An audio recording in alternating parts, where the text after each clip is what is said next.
Hi everyone! Good day to all over the world. So it's me again. So sana po hindi na po kayong magsasawa sa aking mukha na katulad dito.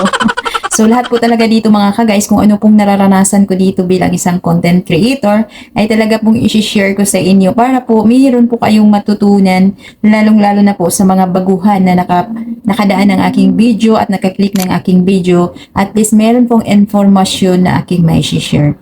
So for today's videos, ang pag-uusapan po natin is about po ng identity verification. So ano nga ba ang identity verification? So mga ka-guys, so itong identity verification po ay isa po itong payment dito po sa ating Google AdSense. So kung talagang nakatanggap na kayo ng sulat ni YT, karoon na kayo ng earnings dito sa inyong channel. So, pinapadalhan po kayo ng sulat ni YT. So, sa akin po mga ka-guys, dahil po ay noong time na yon is na-delete ko po ang aking screen record. Kaya ito po, ginamit ko na lang po itong ang aking Gmail kasi kung nag-sign up through Gmail.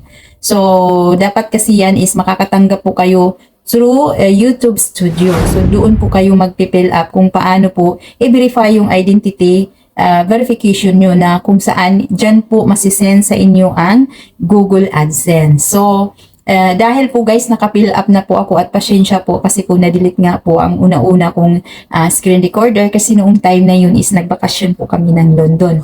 So, base po dito sa through Gmail, so ito po ang aking i-share kung paano po mag-set up o kung paano po mag-fill up ng identity verification para po magkaroon na tayo ng sahod dito sa ating YouTube channel at makatanggap po kayo ng inyong Google AdSense. So, meron po siyang tatlong step. Una po yung address nyo, yung ID nyo. So, ito po, i-share ko na po sa inyo. Tara, let's go!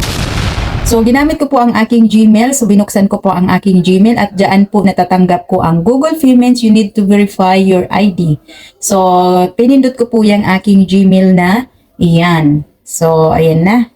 So, you need to Google AdSense. You need to verify identity keeping earning on YouTube. To complete this verification, you will need information along with image of your current government's ID. Information that enter must exactly match the information on the government issue photo ID.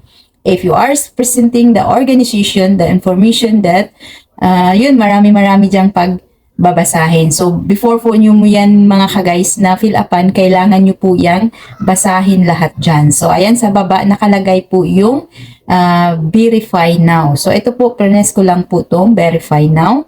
So, ganito po ang resulta ng aking what you'll need for verification. You need ID, verify that it's really you. So, yan po ang pagpipilian nyo guys. Merong driver license, passport, national identity card, resident permit. So, dahil po ang ginamit ko is passport, kaya pinindot ko po yung passport. So, ayan, nakakulay na po yung passport. So, pagkatapos nyan sa baba guys, meron pong mga babasahin. So, kailangan nyo lang pong babasahin yan para po clear sa inyo yun para maintindihan nyo. So, ayan, I agree the collection, use, subvention, and processing of my ID personal data as described in the Google Payment Privacy Notes. So, yan po kailangan pong naka-check yan, nakakulay. Tapos, start verification. So, ayan, pinutin po natin yung start verification. So, verify your identity. So, dito na tayo guys. So, una-una dyan, personal identify.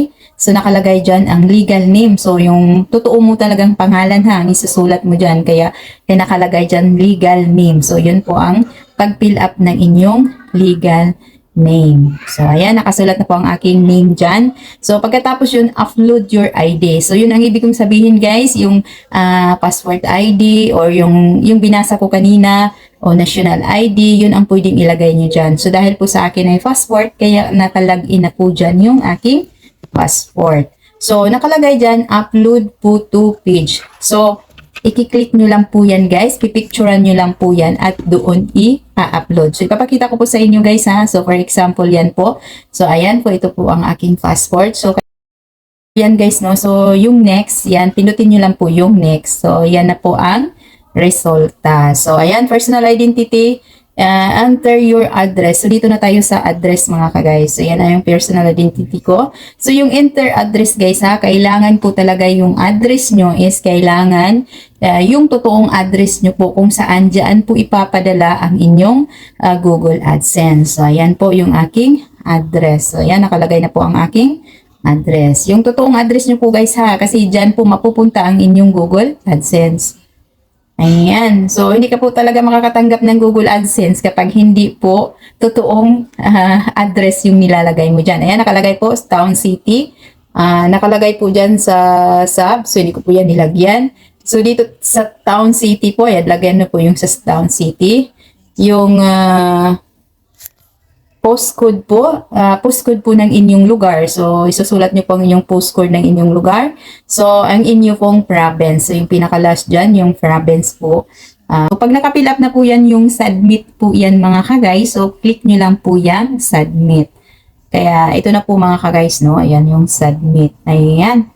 So, verification successful. Ayan, naging successful na po ang aking verification identity. So, once na pag dumating natin ating Google AdSense, ayan, aantayin lang po natin ng 2 to 3 weeks. So, dahil po nakatanggap po ako ng aking Google AdSense, is umabot po talaga siya ng 3 weeks. So, ganun po guys, sinishare ko po sa inyo kung paano po mag-apply ng identity verification guys. So, parang yung pag-set up lang din yan ng Google AdSense, yun din yan, isa din yan. Pero kaso lang nag-shortcut ako mga ka-guys kasi nga na-delete ko ang aking video na pag-set up ng Google AdSense. Yan po yan siya mga ka-guys. So, nag-message lang sa akin si YT na kailangan talagang i-verify yung identity ko. So, ganun lang po guys.